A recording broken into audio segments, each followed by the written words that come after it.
Greetings, loyal subscribers and honoured guests. So this week on First Look Fridays, I've got an episode that I've been meaning to do for a little while. I've had this game for almost a month now, and in fact the next game from Super Rare Games has just been sent to me, so I've got another one to do fairly soon after this one. But you've heard me mention this a few times already, probably, and this is the Heaven Dust collection.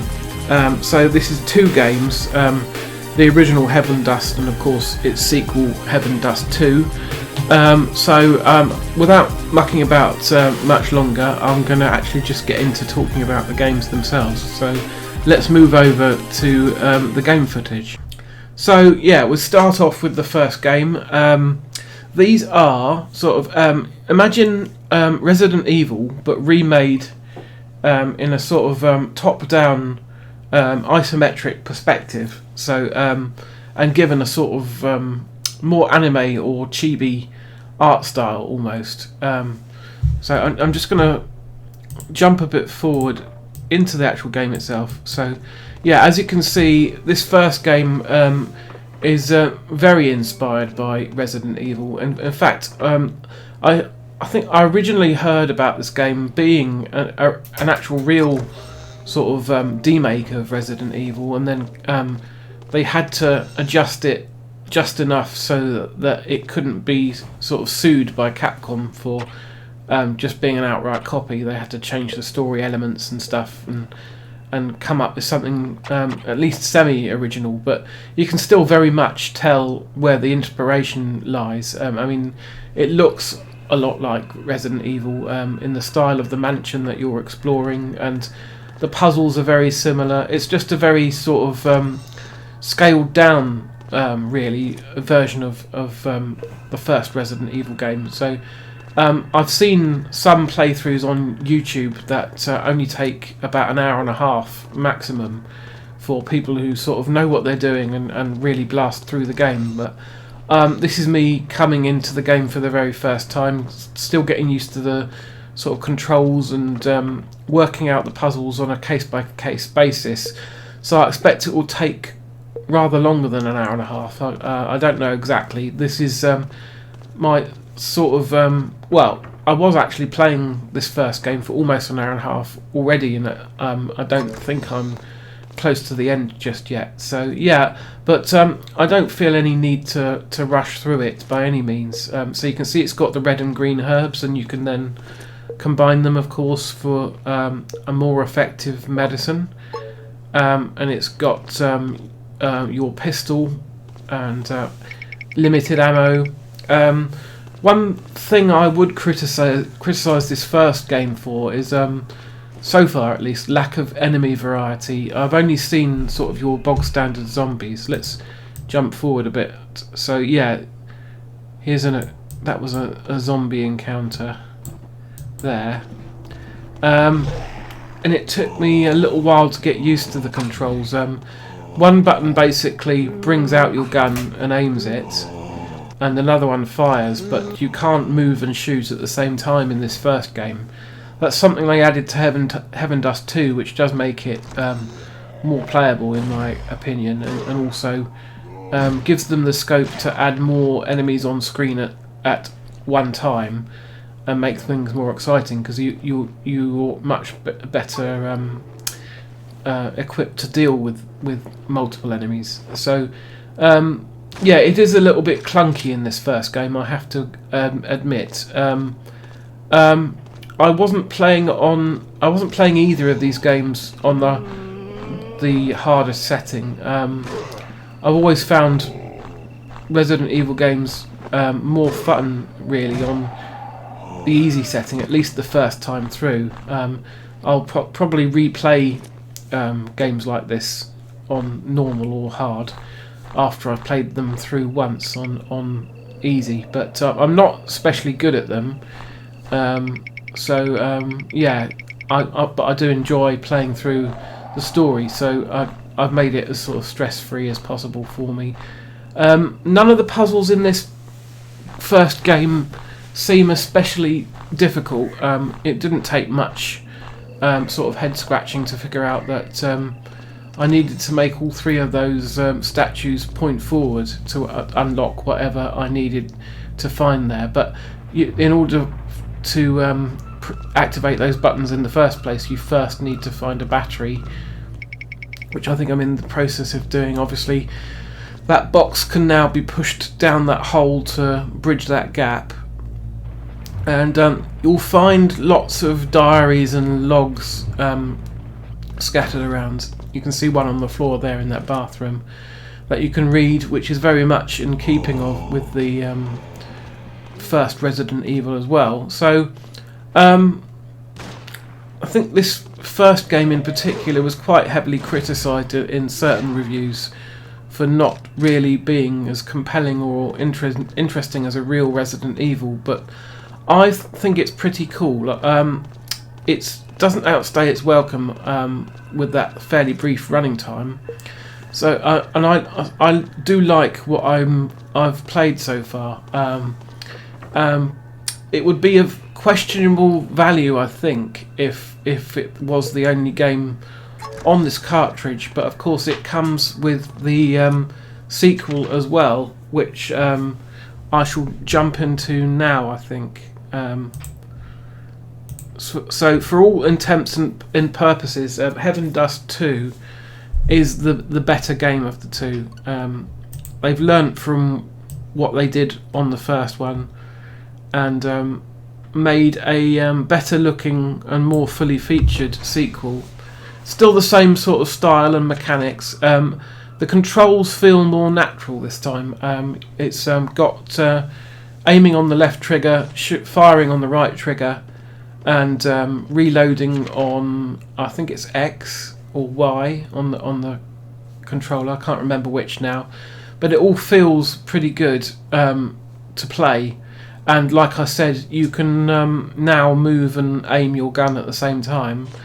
And one feature this has got is if you hold down aim on an enemy for a certain amount of time, then you will lock onto the enemy's weak point, which is the head for the basic zombie, and you can do headshots and sometimes kill them in one shot, sometimes it takes a couple, and then other enemy types have different weak points.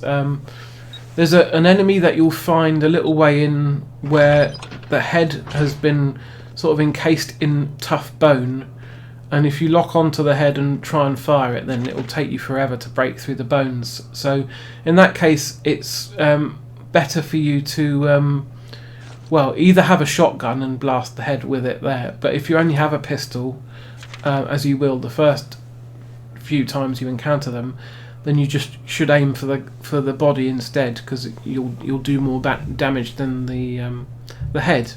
So yeah, I've only played, I would say, about 45 minutes of Heaven Dust 2, because I didn't really want to get too far into it without finishing the first game, but I did want to see how they'd improved on the original.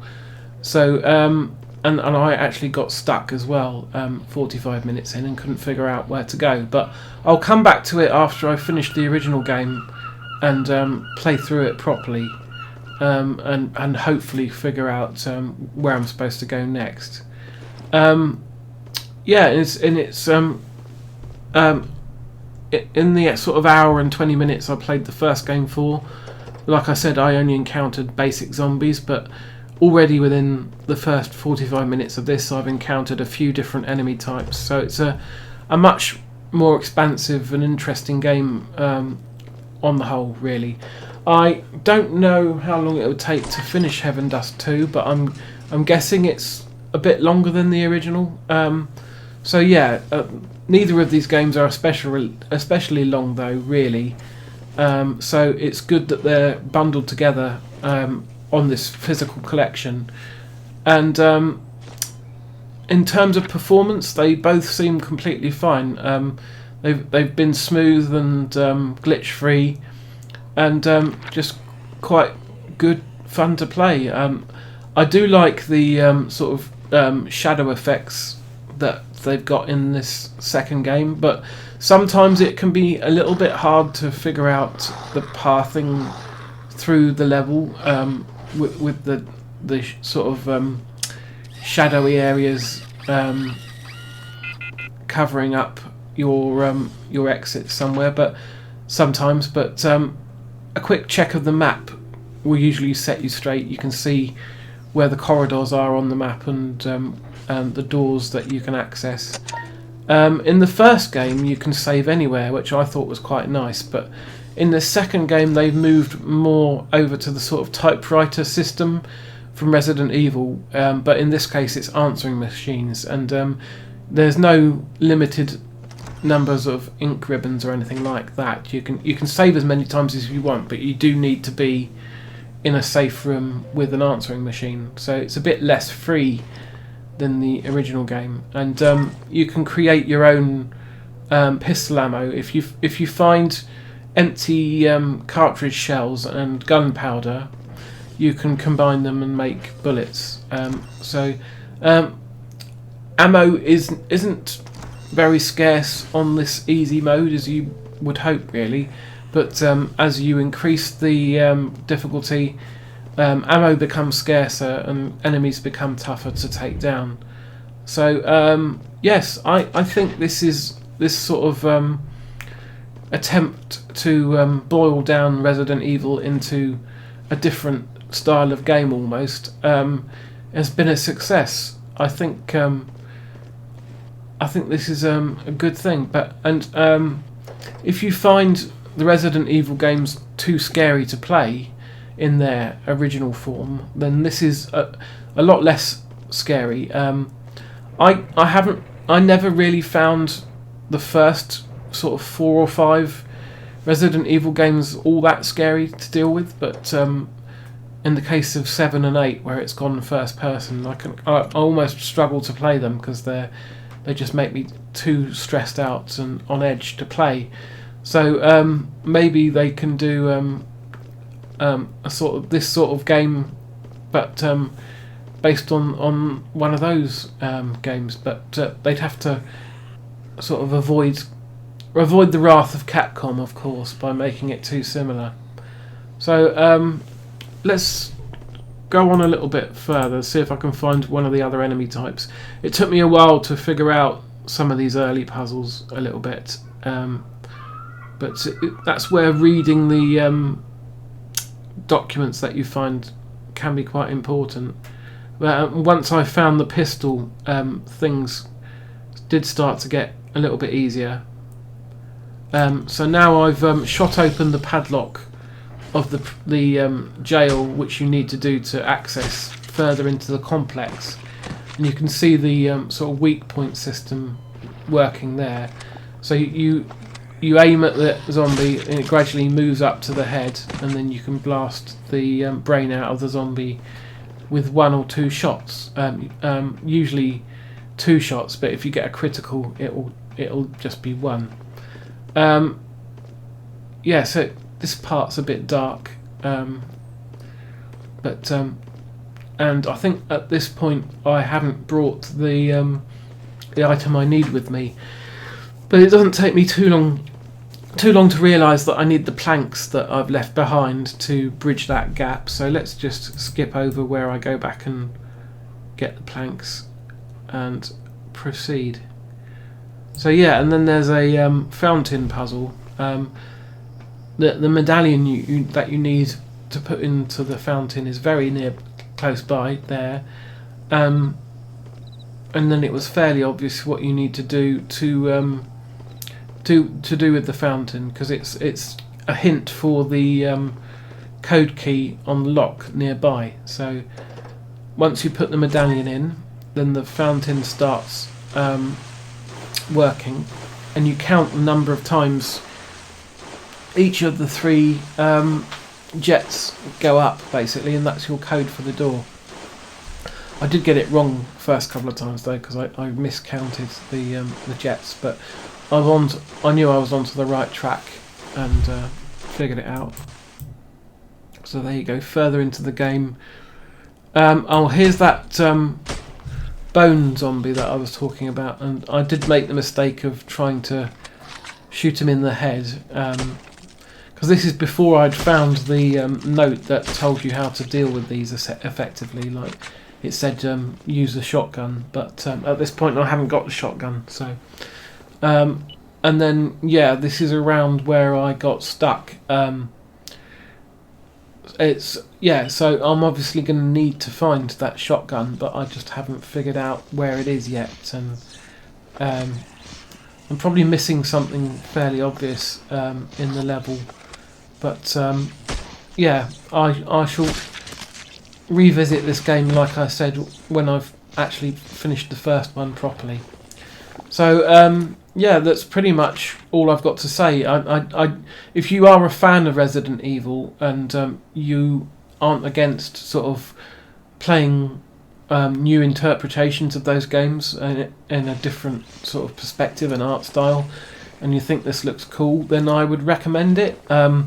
If you don't want to spend the 36 quid on this physical copy, then the two games are of course available on the eShop, and I think they're on other systems than the Switch as well. I shall check that before I upload this video, and it will say in the info bar at the bottom. But yeah, I think they're about 7 or 8 quid individually on the eShop, and 36 if you want the physical product, which comes with a little art book, as they always do, and some other little trinkets. They also did a steelbook version of this for 50 quid, but there was only 2,000 steelbooks and 2,000 regular, so it sold out pretty fast actually. I think people were quite keen to get hold of this one, and the next one I think is pretty much sold out as well, which is Hell Pie, which I'll be looking at